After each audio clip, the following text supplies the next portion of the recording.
সময় হঠাৎ করে এই যে জগন্নাথ বিশ্ববিদ্যালয়ের স্টুডেন্টরা খেলাধুলা করতো যে মাঠে, ধূপখোলা মাঠটি, সেটা যে কিভাবে আমাদের হাত থেকে বেহাত হয়ে গেল আমি এখনো খুঁজে পাই না। এটা কেন প্রয়োজন ছিল?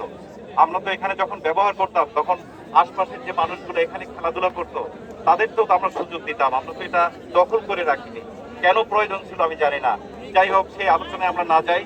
আমার মনে হয় ডিসি মহোদয় যে ঘোষণাগুলো দিয়েছেন, আমরা উনি অনুরোধ রেখেছেন যে আমরা যেন সেটা সবসময় বিবেক প্রসূত। আমাদের মাঠ উদ্বোধন করছেন আমাদের জগন্নাথ বিশ্ববিদ্যালয়ের অভিভাবক ট্রেজারার স্যার।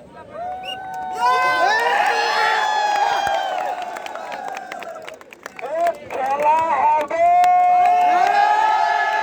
আসছি এই খেলার মাঠে আমাদের ডিসি স্যার এবং আমাদের ট্রেজারার স্যার দেখেছেন আমাদের জগন্নাথ বিশ্ববিদ্যালয়ের শিক্ষার্থীরা কত কষ্ট থাকেন, এরকম একটা ঘিঞ্জি এরিয়া থাকেন। আজকে আমাদের শিক্ষক মন্ডলী সহ মাননীয় অভিভাবকরা আজকে দেখেছেন আমরা কত কষ্টে থাকি। এই বিষয়টা হয়তোবা আজকের পর থেকে ওনারা বেশি ফিল করবেন। ছাত্রছাত্রীদের উদ্যোগ আমি বলবো যে আমরা প্রশাসন হিসেবে দীর্ঘদিন আমাদের সরকারি খাস ভূমির এই মাঠ, এই বিশ্ববিদ্যালয় ব্যবহার করতে পারছিল না।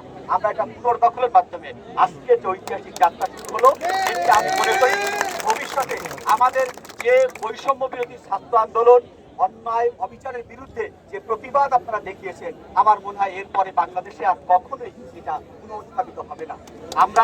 আমরা চাই এই মাঠটি জগন্নাথ বিশ্ববিদ্যালয়ের একটি সাইনবোর্ড এখানে হোক। আমি সরকারের কর্তৃপক্ষের কাছে বলবো, ছাত্রছাত্রীদের উদ্যোগ আমি বলবো যে আমরা প্রশাসন হিসেবে দীর্ঘদিন আমাদের সরকারি খাস ভূমির এই মাঠ, এই বিশ্ববিদ্যালয় ব্যবহার করতে পারছিল না।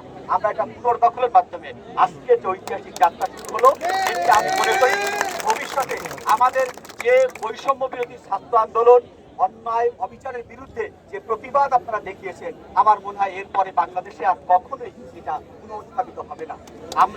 আমরা চাই এই মাঠটি জগন্নাথ বিশ্ববিদ্যালয়ের একটি সাইনবোর্ড এখানে হোক। আমি সরকারের কর্তৃপক্ষের কাছে বলবো।